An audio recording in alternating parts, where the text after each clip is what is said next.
ഇടയ്ക്ക് കേട്ടിരുന്നു മമ്മൂട്ടിനെയും ശ്രീശാന്തിനെയും വെച്ചൊരു സിനിമ ചാക്കോച്ചൻ ചെയ്യാൻ പോകുന്നുണ്ടെന്നും അതുണ്ടോ? അത് ഇല്ല അത് ഇല്ല. അതിന് പല ടെക്നിക്കൽ പ്രോബ്ലംസ് ഉണ്ടായിരുന്നു. പിന്നെ ഞാൻ വിചാരിച്ച സമയത്ത് അത് തുടങ്ങാൻ പറ്റില്ല. അതിങ്ങനെ നീണ്ടു പോകുന്നു. പക്ഷെ എന്നാലും ഉദയയുടെ ബാനറിൽ ദൈവം സഹായിച്ച് അടുത്ത കൊല്ലം ഒരു നല്ല ചിത്രം ഉണ്ടാവണം എന്ന് ആഗ്രഹിക്കുന്നു. ചെയ്യുമെന്ന് എനിക്ക് ഉറപ്പില്ല. കാരണം ഞാനെല്ലാം നല്ല ഒരു കറക്റ്റ് രീതിയിൽ സ്ലോട്ടിൽ കാര്യങ്ങൾ വീഴാൻ വേണ്ടി ആഗ്രഹിക്കുകയാണ്. മലയാളി അത് കാര്യമായി കാത്തിരിക്കും. തീർച്ചയായിട്ടും അങ്ങനെ വിചാരിക്കുന്നുണ്ട്. കാരണം ഉദയയുടെ ബാനറിൽ ഒരു പടം വരുന്നതെന്ന് ഞാൻ ആലോചിച്ചപ്പോൾ തന്നെ ചില പത്രങ്ങളിൽ അത് വന്നു. ഒരിക്കലും ഞാനത് പബ്ലിഷ് ചെയ്യണമെന്ന് പറഞ്ഞിട്ടില്ലായിരുന്നു. പക്ഷെ അത് വന്നപ്പം ലളിത ചേച്ചിയൊക്കെ എന്നെ വിളിച്ചിട്ട് പറഞ്ഞു, നീ എന്തുകൊണ്ടാണ് എൻ്റെ അടുത്ത് പറയാഞ്ഞത്, എന്നോട് ചോദിക്കാൻ. അവരൊക്കെ എന്നെ വിളിച്ച് ദേഷ്യപ്പെടുകയാണ് ഇന്നെ ഇങ്ങോട്ട്. അപ്പം ശരിക്കും ഉദയയെ സ്നേഹിക്കുന്ന പഴയ ആൾക്കാർ ഇപ്പോഴും ഉണ്ട്. അപ്പോൾ അവരുടെ ഒരു പ്രാർത്ഥനയും അവരുടെ ഒരു പ്രോത്സാഹനവും ഉണ്ടെങ്കിൽ തീർച്ചയായിട്ടും ഉദയയുടെ ബാനറിൽ ഒരു നല്ല മലയാള ചിത്രം വരും എന്നതിനാണ് എൻ്റെ ഒരു പ്രതീക്ഷ. അയ്യോ, ഞാൻ ഏറ്റവും എൻ്റെ ഡ്രസ് സെൻസ് ഇല്ലാത്തൊരു വ്യക്തിയാണ് ഞാൻ. ശരിക്കും ഇത് നല്ലതാണോ? എൻ്റെ വൈഫ് സെലക്ട് ചെയ്തതാണ്. ഇപ്പം അത്യാവശ്യം മെച്ചപ്പെട്ട് നിൽക്കുന്നുണ്ടെങ്കിൽ അത് എൻ്റെ വൈഫാണ് ഇപ്പോൾ സെലക്ട് ചെയ്യുന്നത്. ഞാൻ പോലും കടയിൽ പോകാറില്ല. പുള്ളിക്കാരി എന്നെ പോയി സെലക്ട് ചെയ്ത് കൊണ്ടുവരികയാണ്. അത് ഈ പറഞ്ഞ പോലെ ഒരു 25,000 പ്രാവശ്യം വൈഫ് എന്ന് പറഞ്ഞ ഇന്റർവ്യൂല്. പിന്നെ ഞാൻ വേറെ വല്ലവരുടെ വൈഫിനെ പറ്റി പറഞ്ഞിട്ട് വേണം എൻ്റെ വൈഫിൽ നിന്ന് ഇരിക്കാൻ. പലരും ചോദിക്കാറുണ്ട്, എന്തിനാണ് എപ്പോഴും വൈഫിനെ കൂടെ കൊണ്ട് നടക്കുന്നത്. ഞാൻ പറഞ്ഞു, ഞാൻ എൻ്റെ വൈഫിനാണ് കൂടെ കൊണ്ട് നടക്കുന്നത്, നിങ്ങളുടെ അല്ലെങ്കിൽ അപ്പുറത്തെ ആൾക്കാരുടെ വൈഫിനെ അല്ല. സംസാരിക്കുമ്പോ എപ്പോഴും ഈ കൂടെ പേര് വരുന്ന എനിക്കറിയാം. യുവച്ചൻ എന്താ പറയാ, ആ ഒരു ഭാര്യയ്ക്കും ഭർത്താവിനും ക്ലോസ് ആണെന്ന് എനിക്കറിയാം. അപ്പൊ കണ്ടുകൊണ്ട് എന്ത് ചോദ്യം രേഖ ചോദിക്കുന്നത്. പക്ഷെ അതല്ല, ഐ ഫെൽറ്റ് ഇറ്റ്. അതുകൊണ്ടാണ്. അതെ, അങ്ങനെ തന്നെ ആവുള്ളൂ. കയ്യിലല്ലേ, ഞാൻ തലയിലാണ് തൊടാൻ വന്നത്. വേണ്ടെന്ന് വെച്ചല്ലേ, അത്രയ്ക്കെങ്കിലും ഒരു സ്നേഹം ഉണ്ടെന്ന് വിചാരിക്കുന്നു. ശരി, ഞാൻ ഏറ്റു പറ. അപ്പം ഫാഷൻ കോൺഷ്യസ്. അപ്പം പുള്ളിക്കാരിയാണ് ശരിക്കും എൻ്റെ ഒരു ഫാഷൻ ഡിസൈനർ എന്ന് വേണമെങ്കിൽ ഇപ്പോൾ പറയാമോ. പക്ഷെ ആ കാലത്തെ സിനിമ ആ സമയത്തൊക്കെ എനിക്ക് തോന്നുന്നു അങ്ങ് ചേർന്ന് പോയതാണ്. അതല്ല, തരുന്നു ഇടുന്നു, അതെന്തോ ഭാഗ്യത്തിനത് നന്നാവുന്നു. അങ്ങനെ നോക്കാറുണ്ടോ? അങ്ങനെ ശരിക്കും അനിയത്ത് പ്രാമന്റെ ഒരു സംഭവം എന്ന് പറഞ്ഞാൽ അതിൽ പാച്ചിക്ക് വളരെ കോൺഷ്യസ് ആയിരുന്നു. ഡ്രസ്സ് സെലക്ട് ചെയ്യുന്ന കാര്യങ്ങളും ഇടുന്ന കാര്യങ്ങളിലും. പിന്നെ പുള്ളിയുടെ പടങ്ങൾ നോക്കിയാൽ നമുക്കറിയാം, എല്ലാ പടങ്ങളിലും നായകന്മാരുടെ ഡ്രസ്സുകളൊക്കെ അന്നത്തെ ഒരു ട്രെൻഡ് സെറ്റിംഗ് സംഭവങ്ങൾ തന്നെയാണ്, കോസ്റ്റ്യൂംസ് വൈസ്.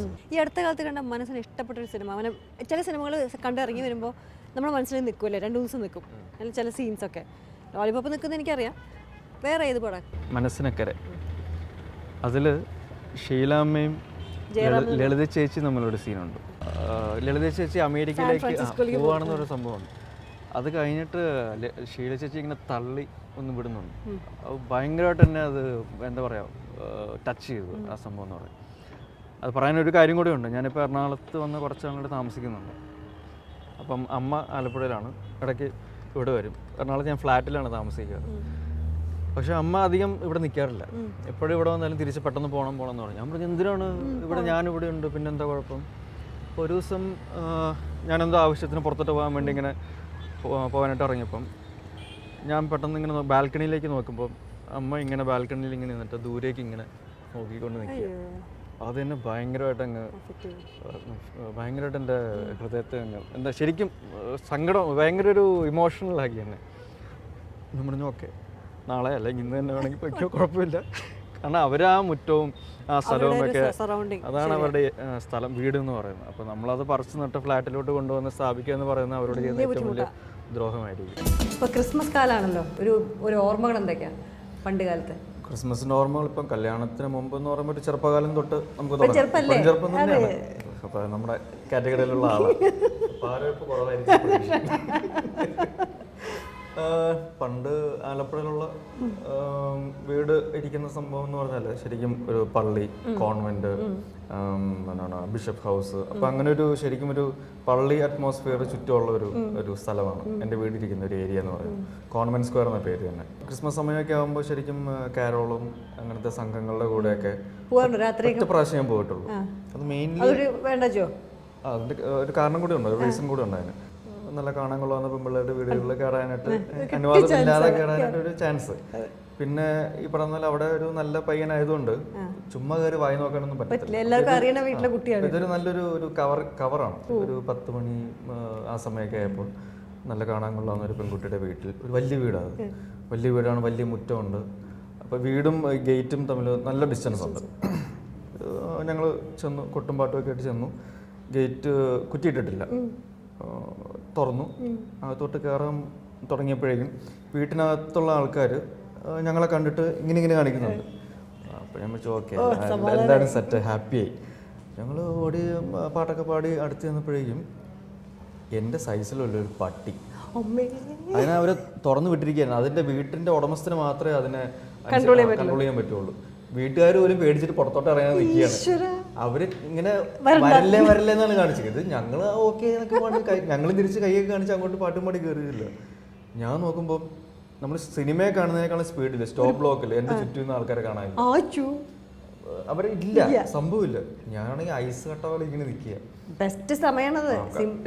ഇത് പട്ടി കടിച്ചാൽ ആ ഭംഗിയിലെ പെൺകുട്ടി വന്ന് സിമ്പതി വരുമല്ലോ. അത്രയ്ക്ക് എങ്ങനെ സിമ്പതിയിലാണ്.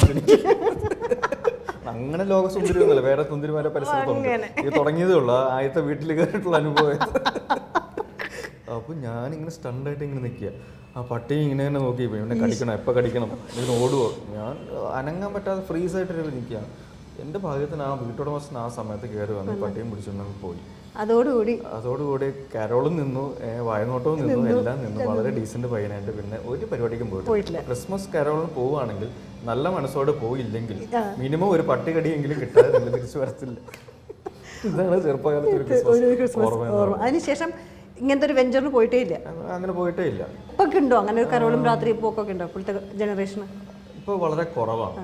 ഇപ്പം ശരിക്കും പറഞ്ഞാൽ എന്താണ് അങ്ങനത്തെ ഒരു എനിക്ക് ശരിക്കും അങ്ങനെ പഴയ ആ ഒരു കാലഘട്ടത്തിലൊരു കാരോൾ സംഘത്തിൻ്റെ ഒരു വരവൊക്കെ ഭയങ്കരമായിട്ട് മിസ് ചെയ്യുന്നുണ്ട്.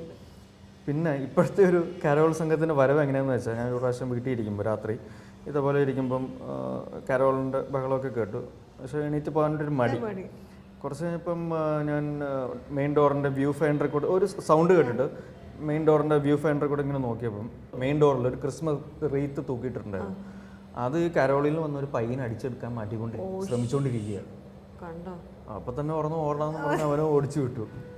അപ്പോൾ പണ്ടത്തെ ഒരു കരോളിൻ്റെ ഒരു നന്മ എന്ന് പറയുന്നത് ഇപ്പം മാറി മാറി മാറി ഒരു മോഷണത്തിൻ്റെ ലെവലിലോട്ട് വന്നു. അപ്പോൾ ഈ കരോൾ സംഘം എന്ന് പറഞ്ഞപ്പോൾ എനിക്ക് പേടിയാണ്. എന്താണ് അവന്മാർ അടിച്ചു മാറ്റാൻ വേണ്ടി വരുന്നതെന്നാണ് ഇപ്പോൾ പേടി. സ്കൂളിലും കോളേജൊക്കെ പഠിക്കുമ്പോൾ ഇങ്ങനെ ഭയങ്കര ഡാൻസർ അല്ലേ താങ്കൾ? അയ്യോ, നല്ല ഡാൻസറാണെന്ന് ഒരുവിധം മോശമല്ലാത്ത ഡാൻസറാണെന്ന് അക്സെപ്റ്റ് ചെയ്യാം.